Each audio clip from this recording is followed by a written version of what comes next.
Headlines.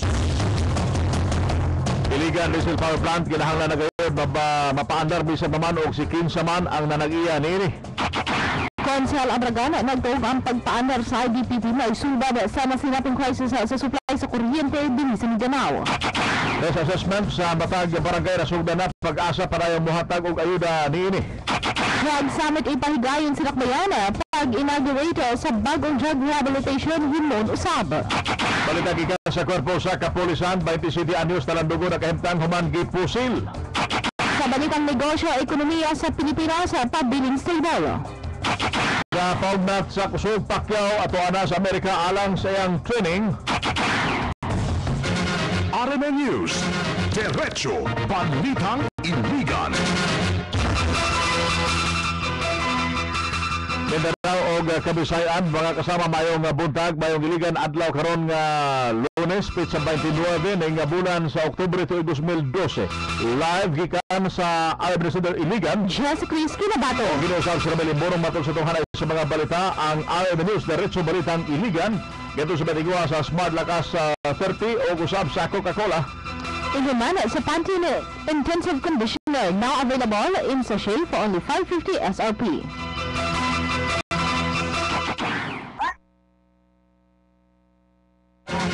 RMN News. Diretso Balitang Iligan. O karon na kini mga detalye sa to mga balita kinahanglang mapaandar na ang Iligan Diesel Power Plant 1 and 2 bisan pa man og si kinsa ang nanag-iya niini.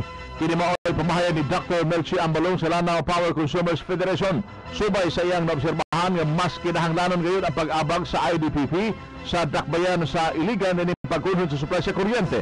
Apan alang kang Ambalong mas angayan gayon nga mo pa-andar nini mao ang national government sama sa NPC tungod mas aduna kini sila kapas sa mapaandar inguman tukmang seguridad aron magbantay sa kinatibukang bahin sa maong planta.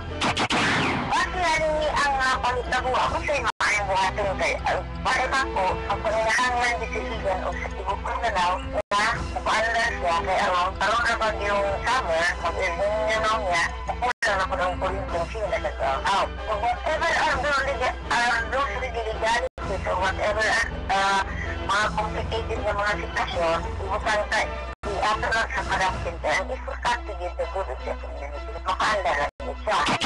Ang tingog ni Dr. Melchi Ambalong sa Lanao Power Consumers Federation nga nanabi sa radio mo nationwide. Radyo mo nationwide. Nagtuo si Dr. Melchi Ambalong sa Lanao Power Consumers Federation nga kinatibok ang katawan sa Iligan ang nanag-iya sa Iligan Diesel Power Plant 1 and 2. Hinungdan nga kinahanglan na gid kini nga mapaandar sa mas dali nga panahon gumikan sa nasinating krisis sa supply sa kuryente karong panahon na. Matod pa ni Ambalong, mas mo grabe pa gayud ang nasinating krisis sa supply sa kuryente sunod tuig gumikan sa nasinating yung El Niño sa ating nasod. Pagkadiaan ng IDPP, kita mga tao katungtong ng PCA. Katong PCA ka na ang PCA bayad kasi, di ba? Tapos, karang PCA na ang bayaran ka kung isang nga na ang bayaran ka na ang Iligan Power Plant. Kita sa mga Iligan Power Plant, ang tibuk nasod ang tagina. Ang tinog ni Dr. Melchi Ambalong sa Lanao Power Consumers Federation manirabi sa radyo mo nationwide. RMN News. Diretso Balitang Iligan. Mabaligya o dili man ang Iligan Diesel Power Plant kinahanglan mapaandar na kayo kini sa mas dali nga panahon. Kini mo pumayag ni City Councilor Attorney Providencio Bong Abragan Sr. Human niya nakita og dili ma-deny nga dunay power crisis sa Mindanao ug usa ang atong syudad baoy napektuhan nini. Alang kang Konsehal Abragan bisan unsa man ang mamahimong desisyon sa Commission on Audit labot sa maong planta, ang importante matud pa karon ang papaandar sa IDPP aron mahatagan og solusyon sa nasinatong problema sa supply sa kuryente ag dakbayan sa Iligan.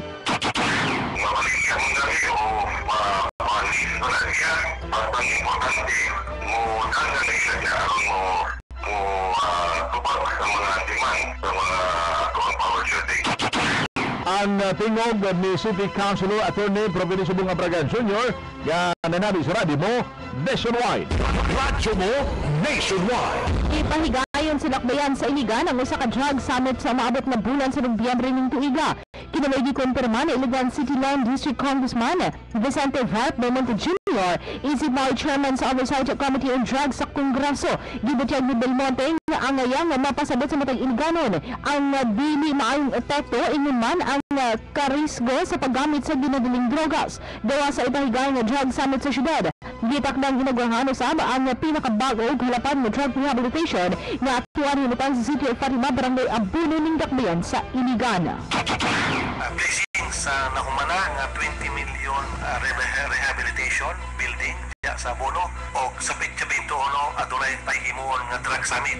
Nga diin ato i-focus sa mga kabaranggayan. Ato yun imbitahon ang mga barangay officials, mga pamilya, of course ang judiciary, ang PNP, ang PDEA, o uban pa nga mga resource persons sama sa DOH, sama sa DDB o uban pa, no? Ang tingog ni Iligan City Lawn District Congressman Vicente Vart Belmonte Jr. na nagnabi sa radyo nationwide. RMN News, Diretso Balitang Iligan. Giklaro ni City Administrator Mr. Pacificado Ladi Lutz nga nasuda na sa Disaster Risk Reduction Management Council o DRRMC ang risk assessment o ang pagsusi sa mga delikadong dapit sa Dakbayan sa Iligan. Kinialayo sa tinguha sa kagamanan lokal nga maka-establisar na og early protection system sa mga lugar sa Dakbayan nga nakita ang delikado labi na sa pagbaha. Alay nini aduna nay usa ka rain gauge o duha ka water level sensor nga namahimutang sa barangay Bigkilaan, Abuno o sa Mandulog Bridge 2 nga naa sa barangay Hinaplano ning atong syudad. Radyo mo nationwide. Subay sa mga balita, gibutyag ni Lutz nga misaad mo sab ang Philippine Atmospheric, Geophysical, Astronomical and Services Administration kung pag-asa nga muhatag pa kini og dugang flood prediction device dinhi sa Iligan. Gikumpirma ni Ms. Medina Huervisano ang gitudong project manager sa Research and Planning sa DRRMC nga matag bulan aniya dinhi sa Dakbayan ang mga technician sa pag-asa aron pagsusi sa kahimtang sa napahimutangan ng devices. Sunod balik matuntan nila aron sudling mususi sa umabot ang Nobyembre 15 ning tuiga. RMN News, Diretso Balitang Iligan. Balitang ikan sa korpo sa Kapulisan Talandugon karon nagahimtang sa 27 anyos kalitaw human kini siya gipusil alauna 45 sa kadlawon sa gahapon adlaw diha sa may Purok 3 Barangay Saray. Giila ang biktima si Jonathan Undag taga Purok 12 Roosevelt Barangay Saray kinsa nakaangkon usawat pinusilan siyang liog o paagamit ang kalibre 45. Gikan pa matupa sa nasamping nga lugar ang biktima dihang gipusil kini sa wa may lang suspect dahil posibleng naalaan o natripan lamang ang maong biktima.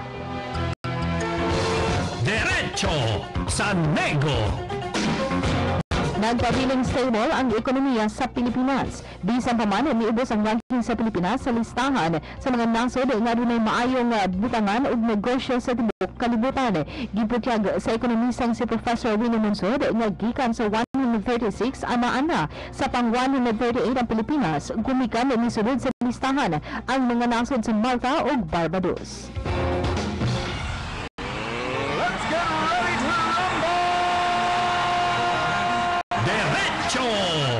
Palaro.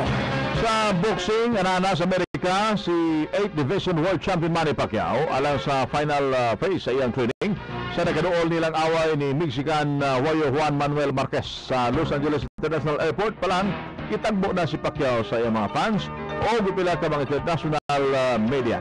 Gilaw mang mas focus ang imoong pagpansa ni Pacquiao sa wild card gym ni trainer Freddie Hoots.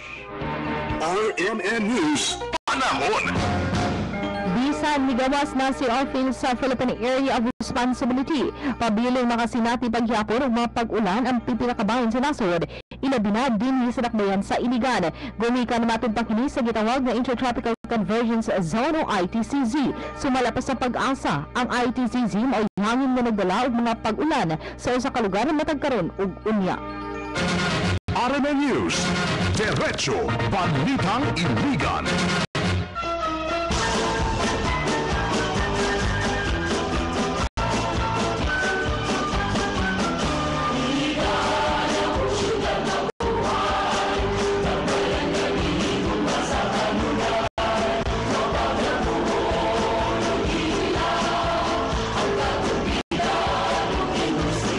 programa live gikan sa RMN Center Iligan. Inyo naman ito mga balita ang RMN News. Diretso balita ang Iligan nining adlaw nga Lunes, Oktubre 29 tuig 2012.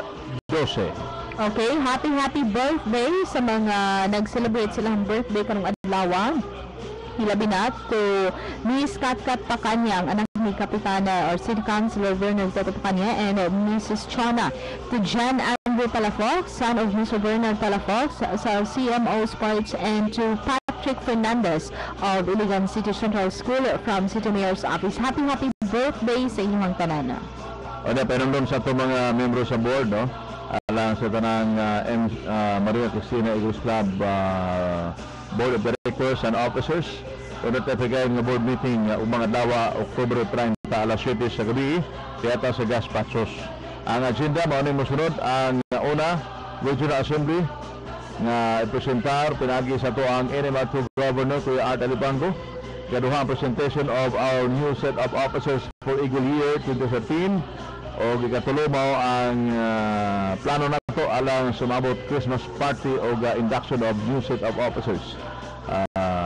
Kapat National Assembly dito sa General Santos City o uban pa nga mga importante kay mga butang pag-isgutan sa board meeting. So, membro sa board, importante kayo kinanan ang atong 100% attendance ugma po nga adlaw. Diyata sa Gaspachos ala 7 ang takna sa gabi. Kini pabawsat pinagi ni Kuya Aram Garganera, atong first vice president o ito ang club president Kuya Tony Manny Salibay.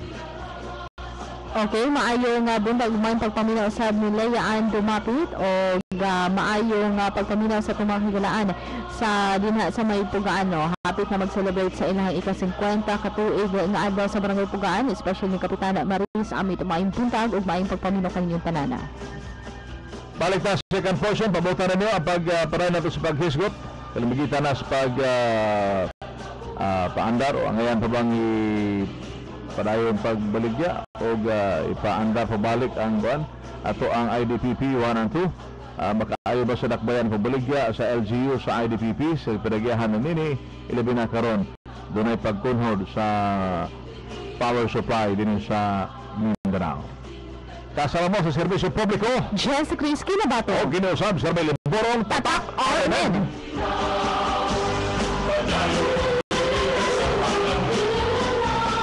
Radyo mo nationwide. Ang atong oras na alas 7:35 sa buntag kini ka oras kadto sa Batigua sa Kedilets. Tatak RMN. Sa